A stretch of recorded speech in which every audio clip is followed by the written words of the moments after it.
ba kailangang maging ganito kahirap ang magmahal? Mahal ko si Isagani. Totoo yun. Mahal ko ang kanyang mga pangarap, ang kanyang mga salita, ang kanyang pananaw sa kabutihan ng buhay. Ngunit sapat ba ang pagmamahal ko ang kapalit nito ay kahirapan? Ang mga anak ng Maynila ay hindi nagtatagal sa gulo ng bayan. Sabi niya, ngunit mas naguguluhan ang aking puso. Pagod na akong makinig sa mga salitang magtiis ka muna. Pagod na rin akong umasa sa bukas na walang kasiguraduhan. Nakikita kong aking sarili sa hinaharap.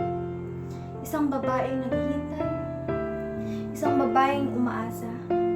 Isang babaeng palaging kinakapos. At ako'y natatakot.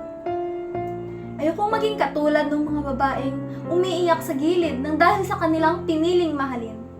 Gusto ko ng seguridad. Gusto ko ng ginhawa. Gusto ko ng buhay na hindi puno ng pangamba. Masama ba ang mangarap sa buhay na maayos? Si Juanito Pelaez ay mayaman. Siya ay may pangarap. Siya ay may kinabukasan. Siya ay may pangalan. Alam kong sa piling niya ay hindi ako magugutom. Oo, hindi siya si Isagani. Hindi siya kasing lalim magmahal. Ngunit, ang pagmamahal lamang ay hindi bumubuhay sa isang tao. Pinili ko ang katiyakan kaysa pangarap. Pinili ko ang kapayapaan kaysa pangamba.